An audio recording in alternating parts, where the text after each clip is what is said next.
திருச்சிற்றம்பலம். தென்னாடுடைய சிவனே போற்றி, எந்நாட்டவர்க்கும் இறைவா போற்றி. காவாய் கனகத்திரளே போற்றி, கைலை மலையானே போற்றி போற்றி. திருச்சிற்றம்பலம். இந்த இலங்கை மண்ணிலே, சிவபூமியிலே 5 லட்சம் மக்கள் வாழ்கின்ற இந்த யாழ்ப்பாண பகுதியிலே பெரிய பெரிய மகான்கள், ஆதீனங்கள், பேராசிரியர்கள் உரையாற்றிய இந்த இடத்திலே அடியேன் ஞாயிற்கடையாம் அடியேனும் அமர்ந்து உங்கள் முன்னால் பேசுவதற்கு இந்த வாய்ப்பை உருவாக்கி கொடுத்த இந்த சந்நிதியான் ஆசிரம நிர்வாக குழு உறுப்பினர்கள், தலைவர், செயலாளர் மற்றும் அனைத்து அறங்காவலர்கள், இங்கே வந்திருக்கின்ற மகான்கள், சமய ஆர்வலர்கள், கலாநிதிகள், பெண்கள் கலைநிதிகள் அனைவரையும் மனமாற வணங்கி, எனக்கு கொடுக்கப்பட்டிருக்கின்ற ஒரு அரை மணி நேரத்தை ஒரு எளிமையான சிந்தனைகளை உங்கள் மனதிலே பதித்து விட்டு செல்லலாம் என்று நான் நினைக்கின்றேன். பாடத்தை பற்றிய அதிகமான விவரங்கள் தேவைப்பட்டால் நிகழ்ச்சி முடிந்த பிறகு கூட நான் இருந்து சொல்லித் தருவதற்கு தயாராக இருக்கின்றேன். நம்முடைய சமயம் சைவத்தின் மேல் சமயம் வேறு இல்லை. ஏன் அது போல சொல்றாங்க? கிறிஸ்தவத்தின் மேல் சமயம் வேறு இல்லைன்னு சொல்லக்கூடாதா? இஸ்லாமியத்திற்கு மேல் சமயம் வேறு இல்லைன்னு சொல்லக்கூடாதா? ஏன் சைவத்தின் மேல் சமயம் வேறு இல்லைன்னு சொல்றாங்க? நம்ம சைவ சமயங்கிறதுனால நம்ம சமயத்தை அப்படி சொல்லிக்கிறோமா? அப்படி நீங்க அதை ஏற்றுக்கொள்ள வேண்டிய அவசியம் இல்லை. நீங்கள் ஒரு நடுவராக இருந்து, நீங்கள் ஒரு இஸ்லாமியராக இருந்து கூட இதை பார்க்கலாம். ஏன் அப்படி சொல்றாங்க? சைவத்தின் மேல் சமயம் வேறு இல்லை, அதிர்ச்சார் சிவமாம் தெய்வத்தின் மேல் தெய்வம் இல்லைன்னு. இப்போ தெய்வத்தை சிவபெருமானை விட தெய்வம் இல்லைன்னு எப்படி சொல்றாங்க? நம்மளா சொல்லிக்கிறோமா? இல்லை உண்மை அதுதானா? நம்ம வேற்று சமயத்தினராக இருந்தால் அதை ஏற்றுக்கொள்வோமா என்று பார்த்தால், நம்முடைய சமயம் மற்ற சமயங்களை முதல்ல நாம் தெரிந்து கொள்வோம். மற்ற சமயங்கள் ஒரு காலத்தில் துவங்கப்பட்டதாக இருக்கும். ஒரு இஸ்லாம் சமயம் என்றால் இந்த ஆண்டு இவர்களால் தோற்றுவிக்கப்பட்டது. கிறிஸ்தவ சமயம் இந்த ஆண்டு இவர்களால் தோற்றுவிக்கப்பட்டது. யூத சமயம் இந்த ஆண்டு இவர்களால் தோற்றுவிக்கப்பட்டது. அப்படி வரலாற்றிலே நீங்கள் உண்மையான செய்திகளை தேடி எடுத்து விடலாம். கிபி 700ஆம் ஆண்டு, கிமு 2000ஆம் ஆண்டு, எப்படி வேண்டுமானாலும் நாம் வரலாற்றிலிருந்து கண்டுபிடித்து விடலாம். ஆனால் யாராலும் கண்டுபிடிக்க முடியாத இந்த துவக்க நாள் என்று சொல்லக்கூடிய இந்த சைவ சமயம் எப்போது தோன்றியது என்பதற்கு எந்த ஆராய்ச்சியிலும் எந்த வரலாற்றிலும் இப்போதுதான் தோன்றியது என்று சொல்ல முடியாது, அறுதியிட்டு சொல்ல முடியாது. எந்த காலத்தில் நாம் பார்த்தாலும் 1000 ஆண்டுகளுக்கு முன்னர் ராஜராஜ சோழன் இருந்தாரே, அப்போ தோன்றி இருக்குமா? இல்லை, ராஜராஜ காலத்துக்கு முன்னாடியே இருந்திருக்கு சமயம். இப்போ 2000 ஆண்டுகளுக்கு முன்னால் இயேசு கிறிஸ்து தோன்றினாரே, அப்போ நம்ம சைவ சமயம் அதுக்கப்புறம் வந்திருக்குமா? முன்னாடி இருந்திருக்குமா? இல்லை, அதுக்கு முன்னாலேயே இருந்திருக்கு. திருவள்ளுவர் அதுக்கு முன்னால் தோன்றி இருந்தாரே, அப்போ தோன்றி இருக்குமா? இல்லை அதுக்கப்புறம் வந்திருக்குமா? இல்லை, அதுக்கு முன்னாலேயே அது இருந்தது. தொல்காப்பியர் 5000 ஆண்டுகளுக்கு முன்னாடி இருந்தாரே, அப்போ தோன்றி இருக்குமா? இல்லை அதுக்கப்புறம் தான் வந்திருக்குமான்னா அதுக்கு முன்னாலேயே இருந்தது. ஆக காலத்தால் இப்போதுதான் தோன்றியது என்று சொல்ல முடியாத அளவிற்கு அப்போதே தோன்றியது. இங்கே சைவ சித்தாந்த ஆர்வலர்கள் நிறைய இருக்கின்றீர்கள். அனாதி என்ற ஒரு வார்த்தையை நாம் பயன்படுத்துவோம். அனாதி என்றால் தொடக்கமற்றது. நான் சொல்லுவேன், ஒரு பேச்சுக்கு சைவ சமயமும் தொடக்கமற்றது தான் என்று சொல்லலாம். எப்போது தோன்றியது? சிவம் என்று இருந்ததோ அன்று தோன்றியது. சிவம் உயிர்களுக்கு ஆணவ மனத்தை நீக்குவதற்கு தனுகரண புவன போகத்தை கொடுத்தது. தனுகரண புவன போகத்தை கொடுத்துட்டு சும்மா இருக்க முடியாது, ஞானத்தை கொடுக்க வேண்டும். ஞானத்தை கொடுக்க வேண்டும் என்றால் இந்த சைவ சமயத்தை கொடுத்திருக்க வேண்டும். அப்பவே அனாதியிலேயே அது இருந்திருக்கு என்று கூட நாம் சொல்லலாம். அப்படிப்பட்ட தொன்மை வாய்ந்த சமயம் இந்த சமயம். ஆகையால் இதை சைவத்தின் மேல் சமயம் வேறு இல்லை என்று சொல்லுகிறேன். இதெல்லாம் நான் சொல்றது லாஜிக்கலா, சயின்டிஃபிக்கா சொல்றேன். சும்மா நான் திருநீர் பூசுறேன் அதனால என்னுடைய சமயம் பெருசுன்னு நான் சொல்லலை. எந்த சமயத்தை வேண்டுமானாலும் நீங்கள் எடுத்து வரலாற்றை பார்த்து விடலாம். அந்த சமயம் எப்போது தோன்றியது? பௌத்த சமயம் எப்போது தோன்றியது? புத்தர் காலத்தில் தோன்றியது. கிறிஸ்தவ சமயம் கிறிஸ்து காலத்தில் தோன்றியது. இந்த சமயம் சிவன் காலத்தில் தோன்றியது. சிவன் எப்போ தோன்றினாரு? சிவன் அனாதியிலே இருக்கிறார். முடிஞ்சு போச்சு. அது ஹிஸ்டாரிக் என்று சொல்வார்கள். ஹிஸ்டாரிக்கலி வரலாறே கண்டுபிடிக்க முடியாத துவக்கத்தை கொண்ட சமயம் நம் சமயம். ஆதலால் சைவத்தின் மேல் சமயம் வேறு இல்லை என்று நான் பெருமையுடன் சொல்லிக் கொள்கின்றேன். அடுத்ததாக இந்த இந்த சமயம் ஈஸி டு அடாப்ட் என்று சொல்வார்கள். மிக மிக எளிமையான சமயம். ஏழைகளும் பின்பற்றலாம், பணக்காரர்கள் பின்பற்றலாம், குழந்தைகள் பின்பற்றலாம், பெரியோர்கள் பின்பற்றலாம், பெண்கள் பின்பற்றலாம், கல்லூரி மாணவிகள், நேற்று திருமணமான பெண், யார் வேண்டுமானாலும் இந்த சமயத்தை பின்பற்றலாம். இப்படி ஒரு சிறப்பு இந்த சமயத்திற்கு உண்டு. வேறு சில சமயங்களிலே அப்படி இல்லை. நீங்கள் எல்லாம் பெண்கள் தானே, உங்களுக்கு முக்தி கிடையாது. ஏன்? பெண்ணா பிறந்துட்டீங்க, அதனால நீங்க உட்கார்றதுனா உட்காரலாம், போறதுனா போகலாம், உங்களுக்கு முக்தி கிடையாது. அப்படி இருக்கா இல்லையா சமயம்? அப்படி இருக்கு. பெண் என்றால் அடிமை, அப்படி இருக்கு சமயம். வீட்டை விட்டு வெளியில போகக்கூடாது, கணவரை வச்சு பேசக்கூடாது, தலக்குன்னு சொல்லிட்டு அவ்வளோ முடிஞ்சு போச்சு. 35 வருஷ வாழ்க்கை 3 வார்த்தையில முடிஞ்சு போச்சு. இப்படிலாம் சமயங்கள் இருக்கிறது. நம் சமயம் என்ன சொல்லுகிறது? பாதி கொடுத்திருக்கிறார் பெண்ணு. மாது ஒரு பாகன். மாது ஒரு பாகன் தன்னுடைய முளையில ஒன்று, தன்னுடைய வயிற்றில் பாதி, தன்னுடைய காலில் பாதி, தன்னுடைய முகத்தில் பாதி மட்டும் கொடுக்கல, தன்னுடைய நெற்றி கண்ணிலும் பாதி கொடுத்திருக்கிறார். இப்போ அரசாங்கத்தில் 33% ரிசர்வேஷன் கொடுக்குறோம்லாம் ஏதாவது பேசுவாங்க. நான் சொல்றது இந்தியா.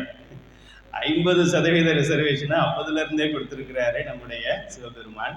ஆகையால் இந்த சமயம் ஈஸி டு அடாப்ட் என்று சொல்லக்கூடிய, யார் வேண்டுமானாலும் எளிமையாக பின்பற்றி விடக்கூடிய ஒரு சமயம். மற்ற சமயங்கள் அப்படி இல்லை. மற்ற சமயங்கள்ல என்ன சொல்றது? ட்ரெஸ் போடக்கூடாதுன்னு சொல்லுது. நீங்க அந்த இந்த சிவத்தை நோக்கி நீங்க சொர்க்கத்துக்கு போகணும் அப்படின்னா துணி அணியக்கூடாது, பாயை அணிந்து கொள்ள வேண்டும், நீங்களே உங்க முடியை நீங்க பீத்து கொள்ள வேண்டும், இப்படியெல்லாம் இருக்கு. நம்ம சமயம் அப்படிலாம் பண்ணுவோமா? நம்ம பண்ண மாட்டோம். கீழே திருநீர் வைக்கிறதே நமக்கு கஷ்டமா இருக்கு. அப்படிலாம் இருந்ததுன்னா நம்ம அந்த சமயத்துக்குள்ளே வரமாட்டோம். இது ஈஸி டு அடாப்ட் என்று சொல்லக்கூடிய. அடுத்ததாக லாஜிக் பேஸ்ட் என்று சொல்வார்கள். இது ஒரு தத்துவார்த்தமாக நாம் ஆராய்ச்சி செய்து பார்த்தால் இதற்கு விளக்கம் கொடுக்க முடியும். என்ன லாஜிக் பேஸ்டு? அது சைவ சித்தாந்த பேராசிரியர்கள் உங்களுக்கு தெரியும். அது சைவ சித்தாந்த புலவர்கள் நிறைய இருக்கிறீங்க. சர்க்காரியவாதம் என்று சொல்லுவோம். சர்க்காரியவாதம் என்றால் இல்லது தோன்றாது, உள்ளது அழியாது. இல்லது தோன்றாது என்றால் ஒரு காரியம் நடக்கிறது என்றால் அதுக்கு ஒரு காரணம் இருக்கிறது. இதுதான் காரண காரிய உறவு. நான் இங்கே இந்த சொற்பொழிவை நான் நடத்தி கொண்டிருக்கின்றேன், இது இப்போ காரியமாக நடந்து கொண்டிருக்கிறது. இதுக்கு ஒரு காரணம் இருக்கிறது. இறைவன் என்னை இதற்கு பணித்திருக்கிறார், எனக்கு இப்படி ஒரு வாய்ப்பை கொடுத்திருக்கிறார். நீங்க உங்களுடைய நேரத்தை இங்கே என்னோடு உட்கார்ந்து செலவு செய்து கொண்டிருக்கிறீர்கள். இதுக்கு ஒரு காரணம் நமக்கு தெரியாம இருக்கலாம், அவனுக்கு தெரியும். ஆனா காரணம் இல்லாம காரியம் இல்லை. எங்க ஊர்ல இதை நெருப்பு இல்லாம புகையாதுன்னு கிராமத்துல சொல்லுவாங்க. நெருப்பு இல்லாம புகையாது. புகை வருது அப்படின்னா நெருப்பு இருக்குன்னு அர்த்தம். நான் நெருப்பை பார்க்கல, புகையத்தான் பார்த்துக்கிட்டு இருக்கேன். ஆனா நெருப்பு இல்லைன்னா புகை அங்க வராது. இப்படி இந்த பிரபஞ்சம் இருக்கிறது என்றால் இதுக்கு ஒரு காரணம் இருக்கு. காரணம் இல்லாம இது காரியம் நடக்காது. ஒரு காரியமும் இன்னொன்னுக்கு காரணமாக அமையலாம். ஆனா இந்த காரியத்திற்கு ஒரு காரணம் இருக்கிறது. அப்படி எதுவுமே இல்லாம எதுவுமே தோன்றாது, இல்லது தோன்றாது, உள்ளது அழியாது என்ற லாஜிக் பேஸ்ட் சர்க்காரியவாதம் என்று சொல்லக்கூடிய லாஜிக்கு கட்டுப்பட்டது நம்முடைய சமயம். அப்படி ஒரு பெருமை வாய்ந்தது. அதனால் மேன்மைகோள் சைவனிதின்னு சொன்னா அது பெருமையா காட்டு. ஷர்ட் போட்டிருந்தா காலர் பிடிச்சிருப்பான், ஷர்ட் இல்லாததுனால ருத்ராக்கத்தை கையில் வச்சு. Progressive based, thought based. யார் எந்த நிலையில், இன்று குடிகாரனாக இருந்தாலும், ஒரு சிறைச்சாலை கைதியாக இருந்தாலும், இன்று இந்த நிமிடத்திலிருந்து இங்கே இருந்து கொண்டே சிறைச்சாலை கைதியாக இருந்து கொண்டே அவன் முக்தியை அடைய முடியும் என்கின்ற ஒரு ப்ரொக்ரெசிவ் தாட் பேஸ்ட் சொல்லுவாங்க. ஒரு முற்போக்கு சிந்தனை உடையது நம்முடைய சாமி. ஜெயிலில் இருக்க அவள் தான் போச்சு, உனக்கு இனிமே முக்தி கிடையாது. அப்படி கிடையாது.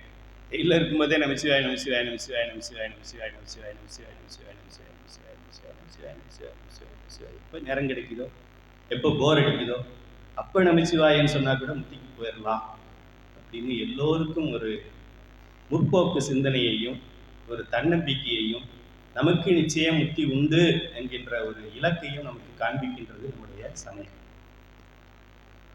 அடுத்ததாக யூனிவர்சல் என்று சொல்லுவோம். யூனிவர்சல், இதற்கு ஒரு வரையறை கிடையாது. இந்துக்களாக மட்டும் இருந்தால் தான் இதை பின்பற்ற முடியும், அப்படி கிடையாது. அல்லது தமிழர்களாக இருக்கணும். இந்துலேயே 6 சமயங்கள் இருக்கிறது. 6 சமயங்களை கொண்டது தான் இந்து சமயம்னு நம்ம சொல்கிறோம். அந்த 6 சமயத்தில் நீங்கள் சைவ சமயத்தை சேர்ந்தவராக இருக்கணும். நிறைய பேர் சைவம்னா வெஜிடேரியன் ஃபுட்டுன்னு நினைக்கிறாங்க. அசைவம் இல்லாதது சைவம்னு நினைக்கிறோம். அப்படி இல்லை. சைவம் என்றால் சிவம் என்று கிடையாது. சிவம் இல்லாதது எதுவும் கிடையாது. இந்த சாப்பாட்டு சைவங்க, இது சைவம் என்றால் சிவம் பேர். சைவ சித்தாந்தம் சொன்னால் புரியலை அப்படின்னாக்க சிவ சித்தாந்தம் சொல்லிக்கலாம் தவிர. ஆக யூனிவர்சலி அக்செப்டபிள், எந்த நாட்டில் எந்த மொழி பேசுகிறவர்களாக இருந்தாலும் இதை புரிந்து கொள்ளலாம், அதை அவர்கள் பின்பற்றலாம் என்கின்ற ஒரு கட்டுப்பாடற்ற ஒரு கொள்கையை கொண்டது இந்த சமயம். அடுத்ததாக எஸ் சயின்டிஃபிக். இது வரலாற்று, அதாவது சயின்டிஃபிக்காக அதை மாதிரி காமிக்கலாம். இப்போ இந்த முக்கிய நோக்கிய ஒரு பயணத்தில் இப்போ கைலை துரைசாமி இருக்காரு. இவர் இந்த சிவ சிந்தனையில் சிவ புண்ணியத்தில் இவர் போய்கிட்டு இருக்காரா இல்லையா அப்படின்னு சொல்லி அவரை பார்த்து, அவருடைய செய்கையை பார்த்து, அவருடைய மனம், அவருடைய மொழி, அவருடைய செயல், இதை வைத்து இவர் தேர்வாரா தேரமாட்டாரான்னு நம்ம சொல்லியிருக்கோம். சயின்டிஃபிக்காக சொல்ல முடியும். இதை ஹெல்ப் அஸ் பிரித்து கொள்ள வாய்ப்பு இருக்காது, மனசில் வச்சுக்கேங்க. Help us, HELPUS, help us அப்படிங்கிற வார்த்தை ஒரு ஞாபகம் வைத்துக் கொள்வதற்காக. H for historic, E for L for logic based, P for progressive, U for universal, S for scientific, E for easy to adapt. நம்முடைய சமயம் HELPUS. நான் ஒரு சுருக்கமாக சொல்கிறேன், ஞாபகம் வச்சுக்கிறது. ஹெல்ப் அஸ் ஒரு கோட் வேர்டு மாதிரி ஞாபகம் வச்சுக்கோங்க. ஐயா ஹெச்சுக்கு ஏதோ சொன்னார், இதெல்லாம் இந்த பாடத்தில் நாங்கள் எளிமையாக நடத்துகிறோம். இதுதான் நம்முடைய சமயம். ஆகையால் இந்த சமயத்தை நாம் மேன்மைகள் செய்வோம்னு சொல்கிறோம். வேற ஒன்றும் கிடையாது. நான் சைவனாக பிறந்ததுனால நான் இதை சொல்லணும். என்னுடைய மனைவி சைவ நெறிய சிவனை கும்பிட்றாங்கன்றதுனால நான் இந்த பேச்சை பேசுகிறேன். நான் வேறு சமயத்தை சேர்ந்தவனாக இருந்தாலும் இந்த சமயத்தை நான் ஆராய்ச்சி பண்ணும்போது இங்கே ஒரு சமயம் இருக்குது, இது ஹிஸ்டாரிக்கலாக இருக்குது, இது ஈஸி டு அடாப்டாக இருக்குது, இது லாஜிக் பேஸ்டாக இருக்குது, இது ப்ரோக்ரெசிவ் பேஸ்டாக இருக்குது, இது யூனிவர்சலாக இருக்கிறது, இது சயின்டிஃபிக்காக இருக்குது அப்படின்னா அது என்ன சமயம்? ஒரு எக்ஸ் சமயம்னே வச்சுக்கலாம், பேரற்ற ஒரு சமயம்னு வச்சுக்கலாம். அந்த சமயமே ஒரு உயர்ந்த சமயம் தானே. அது அப்படிப்பட்ட சமயத்திற்கு சொந்தக்காரர்கள் நான். ராஜா வீட்டு பிள்ளை, பரதேசிகளோ பிச்சைக்காரர்களோ கிடையாது. இளவரசர்கள், இளவரசர். பட்டம் நமக்கு தான். ராஜாவுக்கு வயசாயிடுச்சு. அவர் எப்போ நமக்கு முடிசூட்டிட்டு போகலான்னு அவர் ஆசைப்பட்டுக்கிட்டு இருக்காரு. இன்னைக்கு முடிசூட்டலாமா, இந்த நாளைக்கு ரெடியாவாளா, நாளைக்கு முடிசூட்டலாமா, இந்த பொண்ணு நாளன்னைக்கு ரெடியாவாளா, நாளன்னைக்கு முடிசூட்டலாமா அப்படின்னு சொல்லி நமக்கு பட்டத்து ராசாவாக நமக்கு முடிசூட்டுவதற்கு தந்தை காத்து கொண்டிருக்கின்றார். அப்படிப்பட்ட சமயம் நம்முடைய சமயம். இந்த சமயம் மிகவும் கடினமானது. சைவ சித்தாந்தம் என்றால் மிகவும் கடினமானது அப்படின்ற மாதிரியான ஒரு சிந்தனை இருக்கிறது. கடினமாக எடுத்துக்கொண்டால் கடினமாக எடுத்துக்கொள்ளலாம். இது இலகுவானதுங்கிறத நான் சொல்லிடுறேன். உங்களுக்கு எது ஈஸியாக இருக்கோ அதை நீங்கள் எடுத்துக்கணும். இந்த சைவ சித்தாந்தம் இது நாவலர் எழுதியிருக்கிறாங்க, இவ்வளோ நூல்கள் இருக்குது, இவ்வளோ அறிஞர்கள் இருக்கிறாங்க, 14 சாத்திர நூல் இருக்குது, உமாபதி சிவம் அட்டகம் பண்ணியிருக்கிறாரு, மெய்கண்டார் கொடுத்துருக்கிறாரு, அதில் ஏது கொடுத்துருக்கிறாரு, எடுத்துக்காட்டு வெண்பா கொடுத்துருக்கிறாரு, இவர் திருவருட் பயன் கொடுத்துருக்கிறாரு அப்படின்னு சொல்லி நம்ம நிறைய இந்த அறிஞர்கள் படித்ததை அப்படியே நம்ம படிக்கணும் போல் இருக்குன்னு நினச்சி பயந்து போய் யாருமே படிக்காமல் இருக்கும். எங்கள் ஊர்லாம் சைவ சித்தாந்த வகுப்புனா யாரும் வரமாட்டாங்க.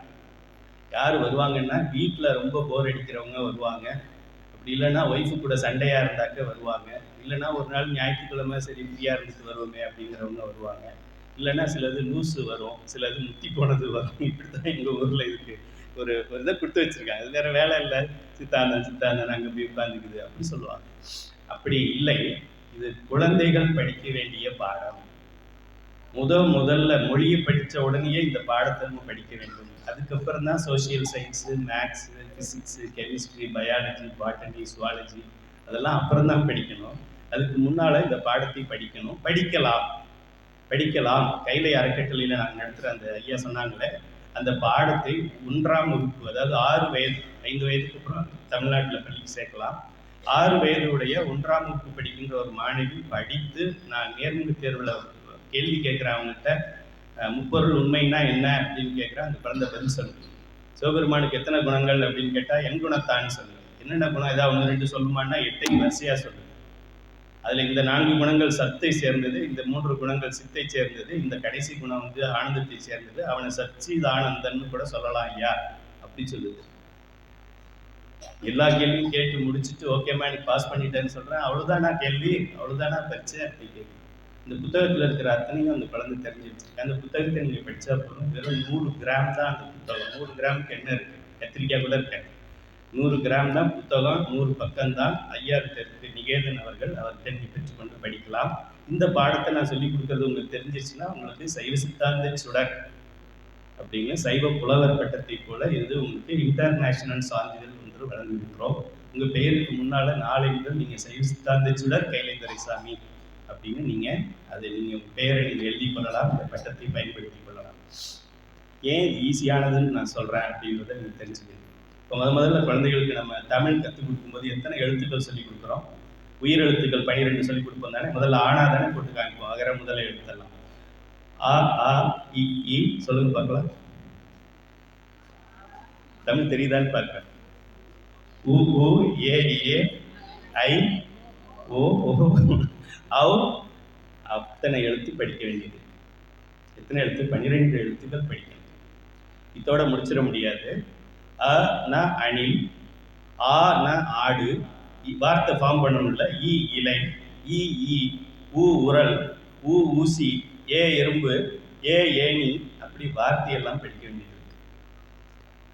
12 எழுத்து, 12 எழுத்துக்கு உண்டான வார்த்தைகள், அந்த வார்த்தைகள்ல அந்தந்த பொருளுக்கு உண்டான வித்தியாசம், இதை தெரிந்து கொள்வது ஈஸியா? 3 எழுத்து. சீன சிவம், புரியுதா?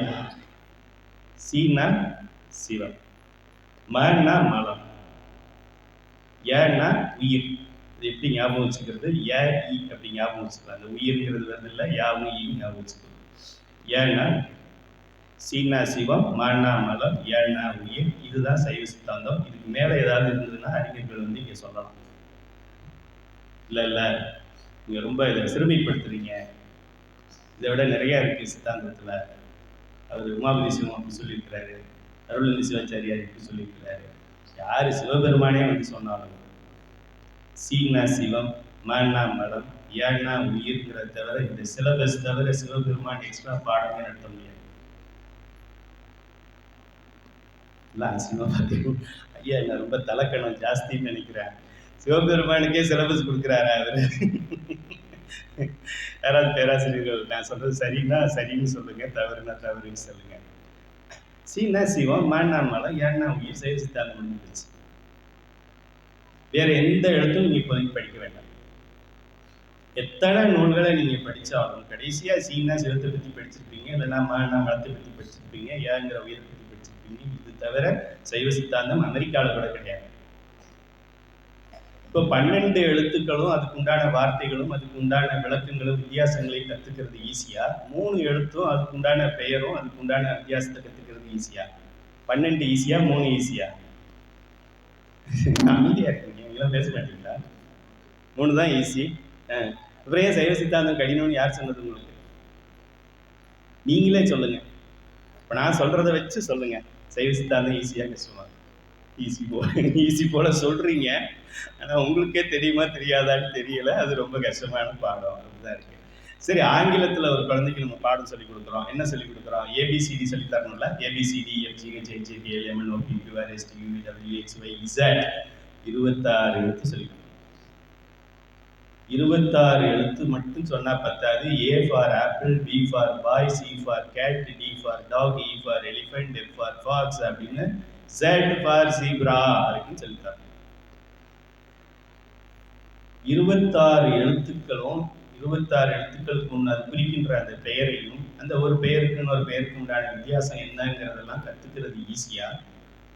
சீனா சிவம், மன்னா மலம், ஏன்னா உயிர், இது ஈஸியா? நீங்க ஏபிசிடியே கூட கற்றுக்க வேண்டாம். ஏபிசிடியை விட எளிமையானது. ஏபிசிடியில் A ஃபார் ஆப்பிள் இருக்கு, B ஃபார் பாய் இருக்கு, C ஃபார் கேட் இருக்கு, D ஃபார் டாக் இருக்கு. இப்போ நீங்கள் 4வது எழுத்து கூட படிக்க வேண்டாம், 3 எழுத்து படித்தா போதும். A for apple, okay, apple என்பது உயிரற்ற பொருள்.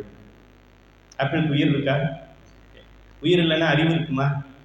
உயிர் இருக்கிற நமக்கே அறிவு இல்லை. எனக்கு உயிர் இல்லாததுக்கு எங்கேருந்து அறிவு இருக்க போகுது? ஆக அதில் இருக்க அந்த ஏபிசி, அதில் இருக்கிற ஏபிசிடி கூட இல்லை, ஏபிசி தான். ஏபிசியில் இருக்கிற ஒரு பொருள் உயிரற்ற பொருள், ஆகையால் அது அறிவற்ற பொருள். ஒரு பொருள் முடிஞ்சு போச்சு. பி ஃபார் பாய். ஓ, இது 6 அறிவு நிறைந்த பையன், 6 அறிவும் உடையது. மனிதன் குழந்தை தானே, அது குழந்தையா இருந்தாலும் 6 அறிவு தானே. இது 6 அறிவு உடையது, இது அறிவு உடையது, இது இது வந்து தனக்கு தெரிந்ததை மற்றவர்களுக்கு சொல்லக்கூடிய ஒரு திறமையும் தகுதியும் பெற்றது இந்த பாய்ங்கிறது. அடுத்தது சி ஃபார் கேட். கேட் என்ன? கேட்டுக்கு அறிவு இருக்கு, உயிர் இருக்கு. ஆனா அந்த மாணவன் அளவுக்கு இந்த கேட்டுக்கு அறிவு இருக்கா? இல்லை, அதை விட கொஞ்சம் குறைவா இருக்கு. எவ்வளவுன்னு தெரியாது. நம்ம என்ன நினைக்கிறோம், அந்த பையனுக்கு 6 அறிவு இருக்கு, மிருகத்துக்கு 5 அறிவு இருக்கு, ஆக ஏதோ ஒரு அறிவு குறைவா இருக்கு அப்படிங்கிறது நமக்கு தெரியும்.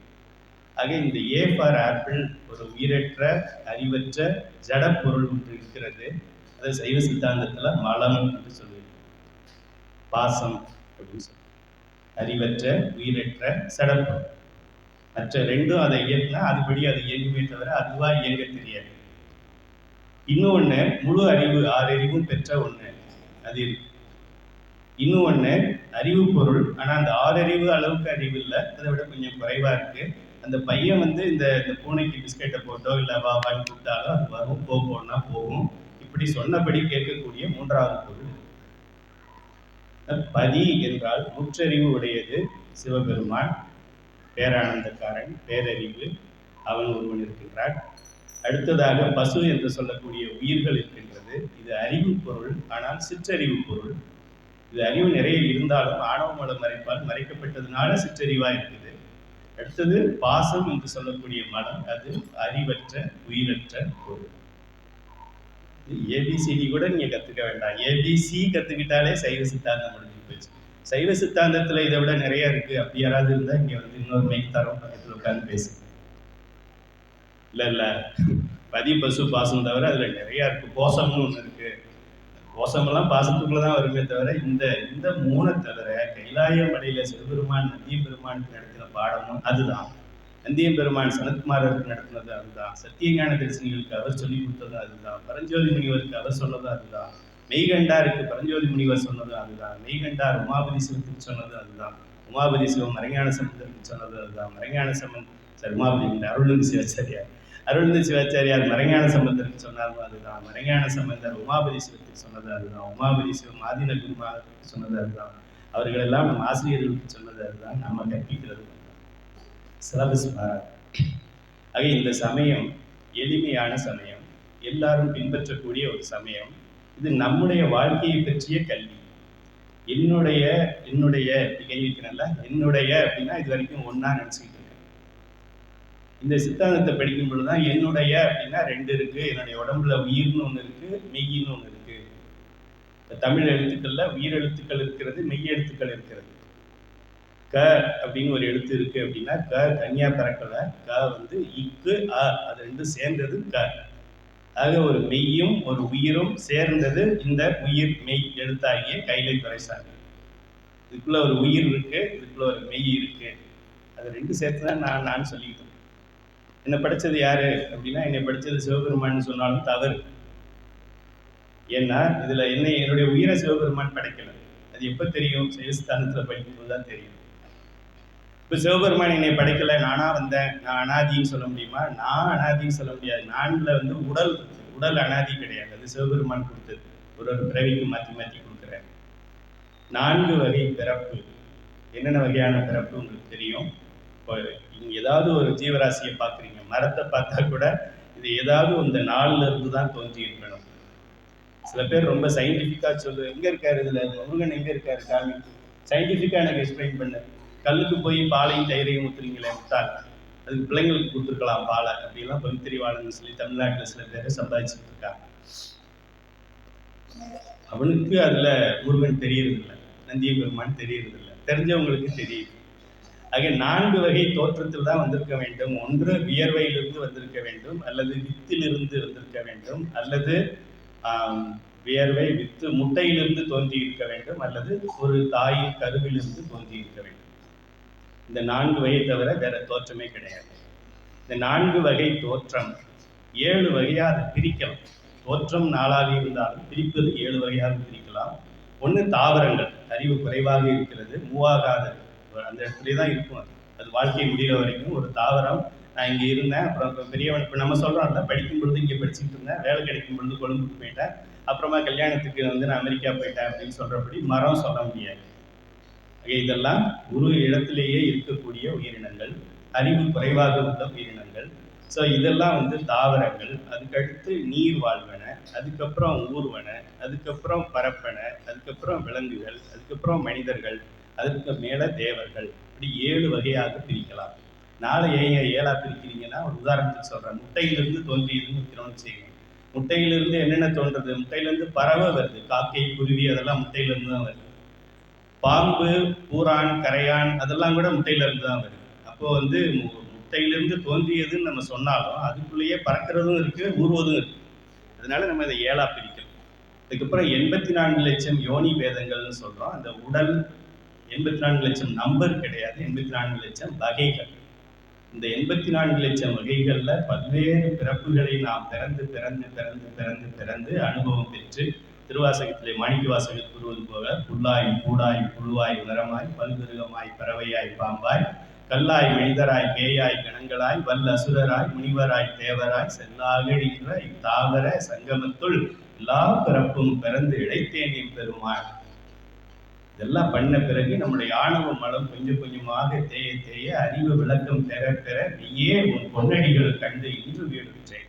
இதுக்கப்புறம் நமக்கு இந்த திரோதான சக்தி என்று சொல்லக்கூடிய நமச்சிவாயத்துல நாவாக இருக்கக்கூடிய சக்தி இதுவரைக்கும் நம்மை பக்குவப்படுத்தி, அதுக்கப்புறம் மெய்யே உன் பொன்னடிகள் கண்டு இன்று வீடுற்றேன் என்று சொல்லும் பொழுது அதே தாய் நமக்கு வ என்று சொல்லக்கூடிய எழுத்து, பஞ்சாக்கர மந்திரத்துல வ நமச்சிவாய சிவாய நமல வ இருக்கே, அந்த வ எழுத்தாக அருள் நமக்கு பதியிருப்பது தான் நம்ம பல பிறவிகளை தாண்டி இந்த பிறவிக்கு நம்ம வந்திருக்கிறோம் அப்படிங்கிறதுக்கான குறிப்புகள். கடலை கையால் நீந்திரன் காரியம் கான் அப்படின்னு சித்தாந்தத்தில் வந்து கடலை. இப்போ நான் இந்தியாவிலேருந்து இலங்கைக்கு வந்திருக்கிறேன், எப்படி வந்தேன்னு தெரியுமா அப்படின்னு கேட்குறேன். எப்படி அவங்களுக்கு தெரியும், ஒன்று கப்பலில் வந்திருப்பாரு, இல்லை ஃப்ளைட்டில் வந்திருப்பாரு, வேற என்ன அப்படி. நான் சொல்கிறேன், நான் நீச்சல் அடிச்சே வந்தேன். காலையில் 6 மணிக்கு கடலில் குதித்தேன், அங்கே அப்புறம் இங்கே 7 மணிக்கு இங்கே கரையேறிட்டேன் அப்படின்னா ஏதோ ஒன்றும் தெரியாதவங்க நினைக்கிறாரு, வளர்றாரு அப்படின்னு நினைப்போம். ஏன்? நிச்சயமாக முடியாது அப்படின்ட்டு. 6 மணிக்கு அங்கே குதிச்சு 7 மணிக்கு இங்கே வந்துட்டேன்னு சொன்னால் எப்படி நம்ப முடியாதோ, அதுபோல் நான் மனித பிறவி எடுத்து விட்டேன் அப்படின்னு சொன்னால் இதுவே ஒரு நம்ப முடியாத உலக அதிசயம்தான். உலக அதிசயம்னா தாஜ்மஹால், ஈஃபில் டவர், எகிப்து பிரமிட், அது மட்டும் உலக அதிசயம் இல்லை. மனித பிறவியை ஒரு உயிர் எடுப்பதே ஒரு உலக அதிசயம் தான். அரிது அரிது மானிடராய் பிறத்தல் அரிது. ஔவையார்.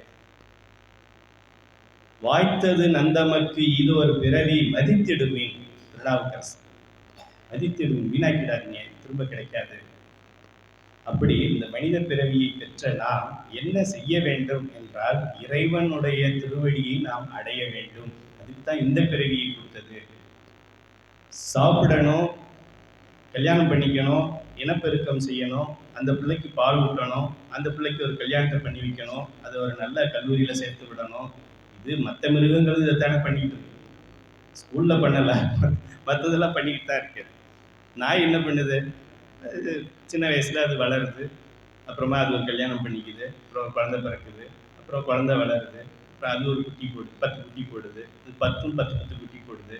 அப்புறம் ஒரு நாள் இந்த தாய் நாய் செத்து போயிடுது. அவ்வளோதானே. ஏன் மனிதராக நம்மை பிறக்க வைத்தது? நாம் இந்த சாயுச்சியம் என்று சொல்லக்கூடிய இறைவனின் திருவடி நிழலை நாம் அடைய வேண்டும், மீண்டும் பிறவியில்லா ஒரு நிலையை நாம் அடைய வேண்டும் அப்படிங்கிறது தான் இந்த வாழ்க்கையின் நோக்கம் என்பது. சரி, நோக்கத்தை சொல்லிட்டீங்க, எப்படி போறதுன்னு சொல்ல வேண்டாமா? ஐயா சொல்றாங்க, இன்னைக்கு இங்கே சொற்பொழிவு இருக்கு அப்படின்னு சொல்றாங்க. சரி, எப்படி போறது, எத்தனை மணிக்கு போறது, அதெல்லாம் சொல்லுங்க அப்படின்னா, சரியை, கிரியை, யோகம், ஞானம் என்று 4 படிநிலைகளாக வைத்திருக்கிறார்கள். இதெல்லாம் மார்க்கம் கிடையாது. இந்த இடத்துக்கு நான் எப்படி வர்றது? இப்படி சரியின் மூலமும் வரலாம், கிரியை மூலமும் வரலாம், யோகம் மூலமும் போகலாம், ஞானம் மூலமும் போகலாம். 4 பக்கம் இதெல்லாம் தனித்தனி மார்க்கம் கிடையாது. பேர் மார்க்கம்னு வச்சுருக்காங்க. ஆனால் இது வந்து படிநிலைகள். சரியை செய்து சரியாக செய்து கிரியை நிலைக்கு இந்த ஆன்மா உயர்ந்து அதை சரியாக செய்து யோகமாகி யோகத்தை சரியாக செய்து ஞானத்தை பெற வேண்டும் அப்படிங்கிறது தான் சைவ சித்தாந்தத்தில் நம்ம கொடுத்துருக்கிறது. தாய்மான சுவாமிகள் பராபர கண்ணியிலே சரியை முதல் ஞானம் வரை இருக்கின்ற 4ம் அரும்பு, மலர், காய், கனி என்றோ பராபரமே. ஒரு எக்ஸாம்பிள் சொல்கிறேன். ஒரு மாங்கனி இருக்குது, மாம்பழம் இருக்குது அப்படின்னா அந்த மரத்தில் டைரெக்டாக மாம்பழமாக வந்துருச்சு அது இல்லைல்ல. முதல்ல பூவாக இருக்குது அரும்பு, அப்புறம் அந்த பூ மலராக வருது கொஞ்சம் நேரம் கொஞ்ச நாள் கழித்து.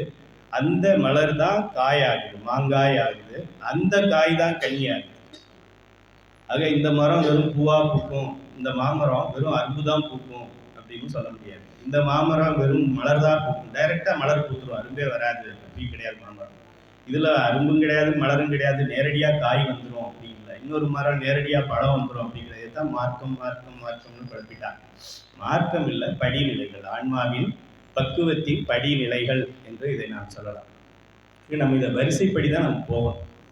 இப்போ அந்த சரியையில் நான் இருக்கிறேன் அப்படின்னா, இப்போ நம்ம பள்ளிக்கூடத்தில் எப்படி தொடக்க பள்ளி இருக்குது, அப்புறம் நடுநிலை பள்ளி இருக்குது, உயர்நிலை பள்ளி இருக்குது, கல்லூரி இருக்குது, அப்படிதான் போக முடியும். எப்படி இருந்தாலும் ஒரு காலத்தில் என்னை கல்லூரியில் தானே சேர்க்க போகிறீங்க, என்னை இப்போவே கல்லூரியில் சேர்த்துருங்க அப்படின்னு சொன்னால் எப்படி சேர்க்க முடியும்? சேர்க்க முடியுமா?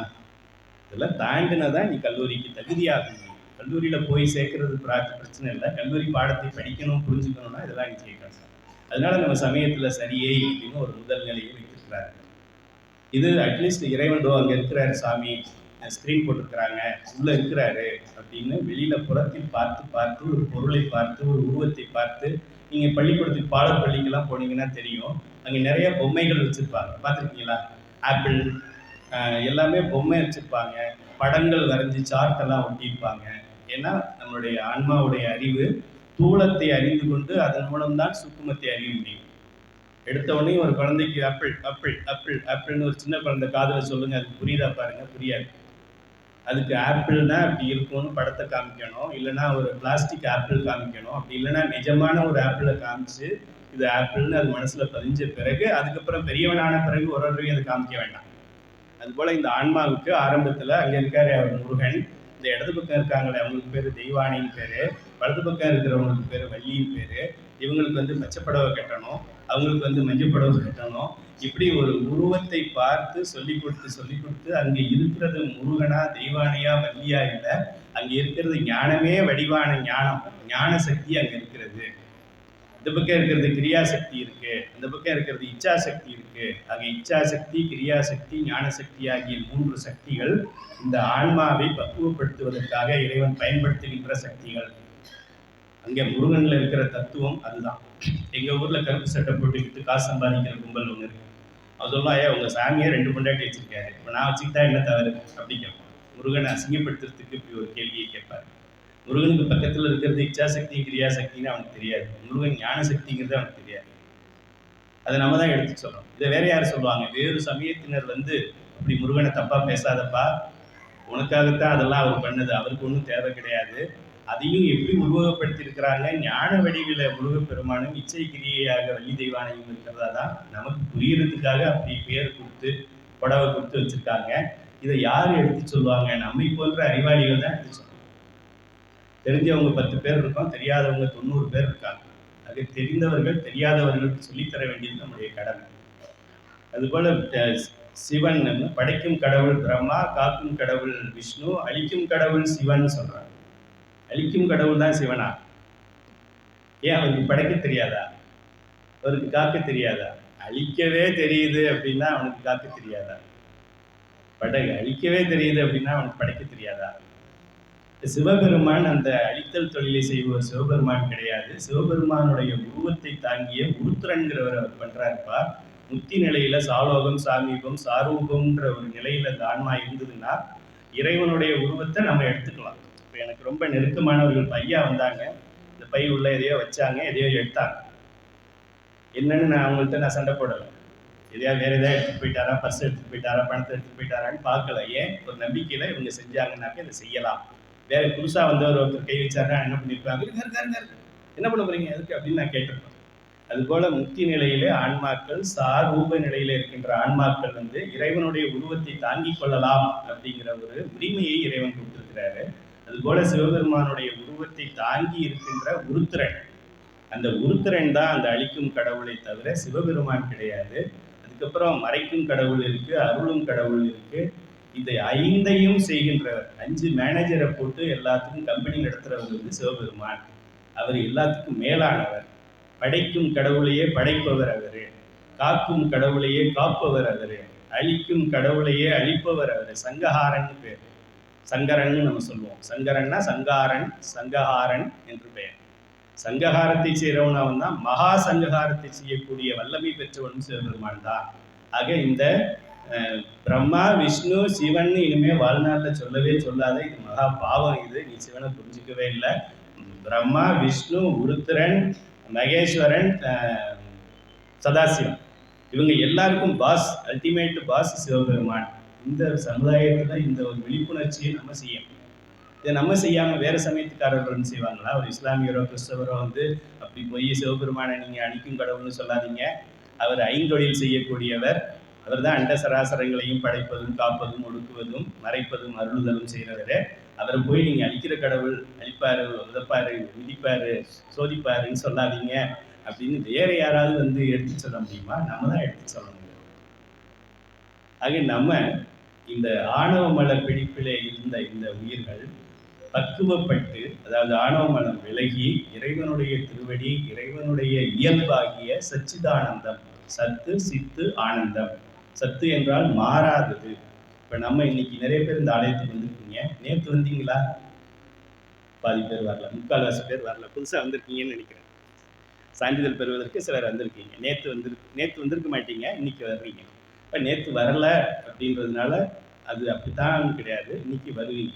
இன்னைக்கு வந்தவங்க எல்லாரும் நாளைக்கும் வருவீங்களா? வரமாட்டீங்க. வெள்ளிக்கிழமை தான் வருவோம். அப்படி இருக்கு. வெள்ளிக்கிழமையிலேயும் சில பேர் வர மாட்டோம். இதெல்லாம் மாறக்கூடிய தன்மை உடையதை அசத்துன்னு சொல்லுவோம். மாறாமல் என்றும் ஒரே மாதிரி இருக்கிறத சத்து என்று நாம் சொல்லுகிறோம். இந்த சத்துல சத்து சித்து, சித்து என்றால் அறிவு. அறிவு ஐயாவுக்கு எனக்கு கொஞ்சம் அறிவு இருக்கு, ஐயாவுக்கு இன்னும் கொஞ்சம் அதிகமான அறிவு இருக்கு, இங்க இருக்கிறவங்களுக்கு இன்னும் கொஞ்சம் அதிகமான அறிவு இருக்கு, சில சைவ புலவர்களுக்கு அதை விட அதிகமான அறிவு இருக்கு. இப்படி அறிவிலேயே அதிகமான அறிவு, அல்டிமேட் எட்டர்னல் நாலேஜ் யாருக்கு இருக்கு அப்படின்னா சிவபெருமானுக்கு. அதுக்கு மேல அறிவு வேற யாருக்கும் கிடையாது.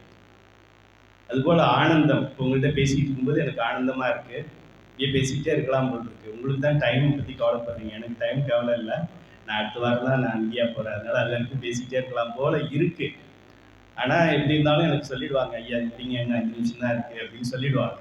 ஸோ என்னுடைய ஆனந்தம் தொடர்ந்து இருக்கும்னு கேரண்டி கிடையாது. யாராவது ஒருத்தர் ஐயா டைம் ஆயிடுச்சுன்னு காமிச்சாங்கன்னா நான் பேச்சை முடிச்சிடும். முடியக்கூடிய ஆனந்தம். சிவபெருமானுக்கு இருக்கிற ஆனந்தம் முடியக்கூடிய ஆனந்தம் இல்லை. அது என்றும் எட்டர்னல் பிளிஸ் என்று சொல்வாங்க. என்றும் இருக்கக்கூடிய ஆனந்தம். என்றும் இருக்கக்கூடிய ஆனந்தமும் என்றும் குறையாத முழுவதும் நிரம்பிய பேரறிவும் தான் சிவபெருமான். அதை நமக்கு கொடுக்கணும்னு சொல்லி இறைவன் முடிவு பண்ணியிருக்கிறார். நம்ம கேட்கல, அவரே இலவசமா தர்றார். கையில அறக்கட்டளையில யாரும் இதை செய்யுங்கன்னு கேட்கல, நாமே இதை செய்கின்றோம். இதை செய்யறோம்னு 35 திட்டங்கள் வைத்திருக்கிறோம். அந்த 35 திட்டங்களிலும் மக்களை ஈடுபடுத்தி அந்த சரியை நிலையில இருக்கிறவங்களை முதல்ல சரியைக்கு கொண்டு வரணும். சரியில் அந்த புற வழிபாட்டிலையும் சமய தீக்கையும் எடுத்து பயிற்சி செய்கின்ற உயிர்களை கிரியை என்று சொல்லக்கூடிய நிலைக்கு உயர்த்தணும்.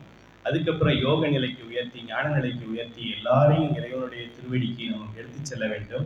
என்றும் இன்பமாகவும் முழு பேரறிவு முழு இன்பத்துடன் எல்லா உயிர்களும் இருக்க வேண்டும் என்கின்ற ஒரு பெரிய நோக்கத்தில் தான் இந்த கைலை அறக்கட்டளையை நடத்தி கொண்டிருக்கின்றோம். இறைவன் எனக்கு எல்லாமே நிறைவாக கொடுத்திருக்கிறார் என்றது திருவாசகம் படித்த பிறகுதான் எனக்கு தெரிஞ்சுது. ஒரு நாள் திருவாசகம் பாடும் பொழுது 50வது பதிகம் ஆனந்த மாலைன்னு நினைக்கிறேன். என்னால் அறியா பதம் தந்தாய், யானது அறியாதே கெட்டேன், உன்னால் ஒன்றும் குறைவில்லை அப்படின்னு ஒரு வரிகள் இருக்கிறது. இப்போதான் நான் நினைச்சு பார்த்தேன், இறைவன் என்னென்ன எனக்கு கொடுத்துருக்காரு தெரியுமா அப்படின்னு சொல்லி. என்னுடைய படிப்பு நான் இந்தியாவுக்கே கோல்டு மெடலிஸ்ட். எனக்கு கைத்தட்டுங்க, எனக்கு ரொம்ப பிடிக்கும்.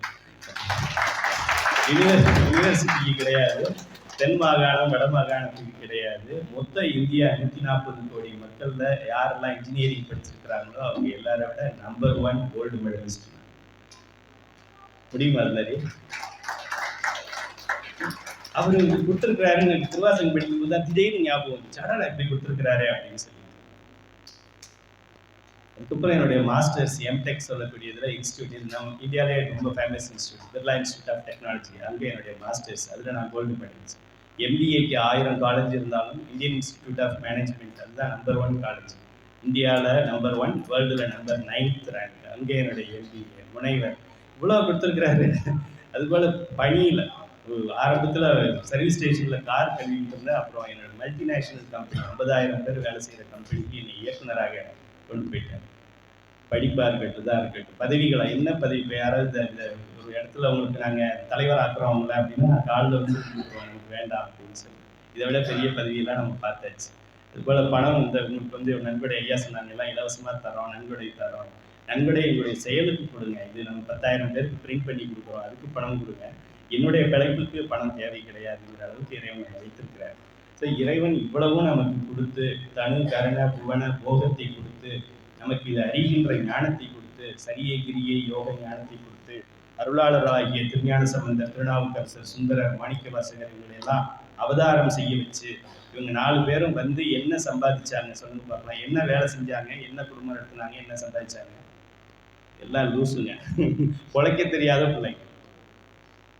ஒரு கடை வச்சிருக்கலாம், இதை கம்பெனியில் வேலைக்கு போயிருக்கலாம், மீன் பிடிச்சிருக்கலாம், கல்யாணம் பண்ணியிருக்கலாம், 4 பிள்ளைங்களை பெற்று நல்லா பெருசாக்கி நம்ம பரம்பரையை வளர்த்துருக்கலாம்ல, ஞான பரம்பரையை வளர்த்துருக்கலாம்ல. ஒன்றுமே பரம்பரையை வளர்க்காம போயிடுச்சு அப்படின்னு நினைக்கக்கூடாது. என்ன சம்பாதிச்சாங்க? நமக்காக திருமுறைகளை கொடுத்துருக்கிறாங்க, நமக்காக, உங்களுக்கும் எனக்காக தன்னுடைய வாழ்க்கையை அர்ப்பணிச்சிருக்கிறாங்க. மிகப்பெரிய வாழ்க்கை. என்னுடைய வாழ்க்கையை சிவபெருமானுக்கு கொடுக்கறதுக்கு நான் யோசிக்கிறேன். குடும்பத்தில் நிறைய கமிட்மெண்ட் இருக்குது, பிள்ளைக்கு கல்யாணம் ஆகும், அப்படி யோசிக்கிறேன். ஒரு நாளைக்கு 1 மணி நேரத்தை சிவபெருமானுக்கும் சிவனடியாருக்கும் கொடுக்கறதுக்கு நான் 10 தடவை யோசிக்கிறேன். இன்னும் நான் முடிவை எடுக்கல. ஆனால் தன்னுடைய வாழ்க்கையையே நமக்காக கொடுத்த மகான்கள் இவங்க கொடுத்த திருமுறைகளை தினந்தோறும் நாம் பாட வேண்டும், பயில வேண்டும், அதை பாராயணம் செய்ய வேண்டும். அதுக்கு பொருளோட, சொல்லிய பாட்டின் பொருள் உணர்ந்து சொல்லுவார் செல்வர், பொருள் தெரியாமல் சொல்லுவார் செல்ல மாட்டார் அப்படின்னு சொல்லி இந்த திருமுறைகளை அனைவரும் படிக்க வேண்டும் என்ற ஒரு காரணத்திற்காக இந்த கைலை அறக்கட்டளையிலே திருமுறைகள் 12 இருந்தாலும், அதில் 18,500 பாடல்கள் இருந்தாலும், பஞ்ச புராணம் என்று சொல்லக்கூடிய 5 புராண பாடல்கள், 4 வரி பாடல்களையாவது பாட வேண்டும் என்று நாங்கள் உலகம் முழுவதும் இதை நடைமுறைப்படுத்த ஆரம்பித்திருக்கின்றோம். இலங்கையில் கிட்டத்தட்ட ஒரு 3000 சான்றிதழ்கள் பெற்றிருக்கிறார்கள். ஐயா நிகேதன் ஐயா கிட்ட 10,000 சான்றிதழ் பணம் நாங்கள் போட்டு பிரிண்ட் பண்ணி வச்சிருக்கிறோம் உங்களுக்கு கொடுக்கறதுக்காக. பஞ்ச புராணம், தேவாரத்திலிருந்து ஒரு பாடல், திருவாசகத்திலிருந்து ஒரு பாடல், திருவிசைப்பா, திருப்பல்லாண்டு, பெரிய புராணம், இந்த 5 புராணங்களிலிருந்து ஒரு சிறிய பாடலையாவது பாடுகின்றவர்களுக்கு இன்டர்நேஷனல் சர்டிஃபிகேட், கைலை அறக்கட்டளையோடைய ரெஜிஸ்ட்ரேஷன் நம்பர் இதில் இருக்குது. உங்களுக்கு ஒரு நம்பர் கொடுப்போம் ஒருத்தருக்கும். அந்த நம்பரை கம்ப்யூட்டரில் அமெரிக்காவில் போட்டு பார்த்தாலும் காமிக்கும், இது யாரு, எந்த ஊரை சேர்ந்தவர்கள் என்று நான் கையெழுத்து போட்டிருக்கேன் கீழே. இவர் பஞ்சபுராணத்தை பாராயணமாக ஒப்புவித்தார். இதுக்கு நாங்கள் நிறைய ஃப்ரீடம் கொடுத்துருக்கோம். பண்ணோட பாடலைன்னா பரவாயில்லைன்னு சொல்கிறோம். தோடுடைய செடியன் அப்படின்னா தானே நம்ம பாட மாட்டோம், பயமாக இருக்கும். இல்லைனாலும் பரவாயில்ல, தோடுடைய செடியினுடைய காடுவெளி தோட்டத்தில் பிடிப்பதின் உள்ளங்கவர்கள் அப்படி சொன்னால் கூட பரவாயில்ல, இந்த சான்றிதழ் கொடுக்கும். பாராயணம் செய்திருந்தால் பஞ்சபுராணத்தை இவர் பாராயணமாக ஒப்புவித்தார் என்கின்ற சான்றிதழை இலவசமாக வழங்குகின்றோம். இதுவரை 47,000 நபர்கள் பெற்றிருக்கிறார்கள். இலங்கையிலிருந்து 3,000 நபர்கள், குழந்தைகள், பெரியவர்கள் பெற்றிருக்கிறார்கள். இங்கே 10,000 சர்டிஃபிகேட் ஏற்கனவே பிரிண்ட் பண்ணியிருக்கிறோம். அதனால மீதி 7,000 சர்டிஃபிகேட் வீணாயிடாமல் நீங்கள் உதவி செய்யுமாறு கேட்டுக்கொள்கின்றேன். அந்த 7,000ஐயும் நீங்கள் பெற்றுக்கொள்ள வேண்டும் என்று அன்பான ஒரு வேண்டுகோளை வைக்கின்றேன். என் கூட ஐயா இருக்காங்க, நிகேதன் ஐயா இருக்காங்க, அவங்களை தொடர்பு கொண்டு இதை நீங்கள் பெற்றுக்கொள்ளலாம். அதுபோல் ஐயா, நான் ஒரு பதிகத்தை பாடுவேன், அதுக்கு உங்கள் அறக்கட்டளையில் ஏதாவது பண்ணுறீங்களா என்றால், ஒரு முழு பதிகத்தை யார் பாடுகிறார்களோ அவருக்கு அந்த திருமுறை பதிகத்தின் பெயரை குறிப்பிட்டு இந்த பதிகத்தை இவர் பாராயணமாக பாடுகிறார் என்று சான்றிதழ் வழங்குகின்றோம். இன்டர்நேஷனல் சர்டிஃபிகேட் இது. உங்கள் அந்த பதிகத்தின் பெயரையும் போட்டு, துரைசாமி இந்தியா சிவபுராணம் பதிகத்தை முழுமையாக பாடினார் அப்படின்னு போட்டு சான்றிதழ் வழங்குகின்றோம். இதுவும் 10,000 நபர்கள் இந்த சான்றிதழ் பெற்றிருக்கிறார்கள். ஒருவேளை நீங்கள் 100 சான்றிதழ் இது போல 100 பதிகத்தை பாடினால் ஐயா சொன்னது போல பொற்காசு வழங்குகின்றோம். பொற்காசு யார் வழங்கினது? சிவபெருமான் தான் எங்களுக்கு வழங்கினார். திருஞான சம்பந்தர், திருநாவுக்கரசர், சுந்தரர் பொற்காசு திருவேலி முடலையும் அங்கெல்லாம் சிவபெருமான் அருளாளர்களுக்கு கொடுத்த பொற்காசை இன்று கைலை அறக்கட்டளை அடியார்களுக்கெல்லாம் கொடுக்குது சந்தோஷமாக. அப்படின்னா பாருங்க, பெறுகின்ற வாய்ப்பு அனைவருக்கும் உண்டு. ஏழை பணக்காரர், ஆண் பெண் சிறுவர் பெரியவர் எல்லோருக்கும் உண்டு. அதையும் பெறுமாறு வேண்டிக் கொள்கின்றேன். இந்த எளிமையான சைவ சித்தாந்த பாடம் ஏபிசிடி கூட படிக்க வேண்டாம். ஏபிசி படித்தா ஒரு 3 எழுத்து தான். அதை நான் சொல்லிக் கொடுக்கின்ற பாடம் யூடியூப்ல இருக்கு. எங்கேயும் நீங்கள் போக வேண்டாம், எதையும் நீங்கள் படிக்க வேண்டாம். யூடியூப்ல ஓப்பன் பண்ணி பார்த்துட்டு நீங்கள் அந்த தேர்வுக்கு என் கூட ஒரு 10 நிமிஷம் கேள்வி கேட்பேன். நீங்கள் அதை பதில் சொன்னால் சைவ சித்தாந்த சுடர் என்கின்ற பட்டத்தை இலவசமாக நாங்கள் வழங்குகின்றோம். அதுபோக இந்த மனப்பாடம் பண்ணுறதுனா கஷ்டமாக இருக்கு ஐயா, வேற ஏதாவது திட்டம் இருக்கா என்று கேட்பவர்களுக்கு திருவாசகத்தை முற்றும் எழுதுதல்னு ஒரு திட்டம் இருக்குது. திருவாசக புத்தகத்தை வச்சுக்கோங்க, பிடிஎஃப் வச்சுக்கோங்க. ஏதோ ஒரு நோட்டில் நீங்களே நேரம் கிடைக்கும் பொழுது, இன்னைக்கு கொஞ்சம் நேரம் கிடைச்சது, ஒரு 4 பாட்டு எழுதுங்க. நாளைக்கு நேரம் இல்லையா விட்டுருங்க. அடுத்த நாள் டைம் கிடைக்குதா, இல்லை ஒரு நாள் உட்காந்து எழுதுங்க. 1 மாதத்திலோ 2 மாதத்திலோ 3 மாதத்திலோ இதை எழுதி முடித்து விட்டு எங்களுக்கு ஃபோன் பண்ணி ஐயா நான் முடிச்சிட்டேன் அப்படின்னு சொன்னால், இவர் திருவாசகத்தை முற்றும் எழுதினார். முதல்ல திருவாசகத்தை முற்றும் எழுதியது சிவபெருமான். மாணிக்க வாசகர் சொல்ல சிவபெருமான் எழுதினார். சிவபெருமான் செஞ்ச வேலையை நம்ம செய்யணும் அப்படின்னு நம்ம நினைக்கிறது ஒரு பெரிய விஷயம். அந்த வாய்ப்பு கிடைக்கிறது பெரிய விஷயம். அது போல பல திட்டங்களை நாங்கள் செயல்படுத்தி கொண்டு வருகின்றோம். உங்கள் அனைவருக்கும் நமசிவாய என்கின்ற 5 எழுத்து மந்திர ஸ்டிக்கர் நாங்கள் வழங்கப் போகின்றோம். அனைவருக்கும் நால்வருடைய சிறிய படம் வழங்கப் போகின்றோம். இப்போவே இலவசமாக. பஞ்சபுராண கையேடு உங்களுக்கு தெரியும். பஞ்சபுராணம் நிறைய பேருக்கு இங்கே பாட தெரிஞ்சவங்க இருக்கீங்க. தெரியாதவங்களுக்கு வேண்டுமானால் நாங்கள் வழங்க தயாராக இருக்கின்றோம். ஆக இந்த சைவ நெறியை நாம் பின்பற்ற வேண்டும், நாம் மற்றவர்களுக்கும் சொல்ல வேண்டும். இந்த மேன்மைகள் சைவ நீதியின் முழு பலனை இந்த உலக மக்கள் பெற வேண்டும் என்ற ஒரு நோக்கத்திலே நாம் 24 மணி நேரத்தில் 23.5 மணி நேரம் நமக்காக செலவு செய்தாலும் ஒரு அரை மணி நேரம் இந்த திருமுறைகளையும் இந்த சித்தாந்த நூல்களையும் சித்தாந்த கருத்துக்களையும் மற்றவர்களுக்கு எடுத்துச் சொல்லுகின்ற ஒரு பொறுப்பை நாம் எடுத்துக்கொள்ள வேண்டும் என்ற விண்ணப்பத்தை வைத்து வாய்ப்புக்கு நன்றி கூறி அனைவரின் திருவடி தாமரைகளையும் மனமே முடிகளால் மீண்டும் நன்றி கூறுகிறேன்.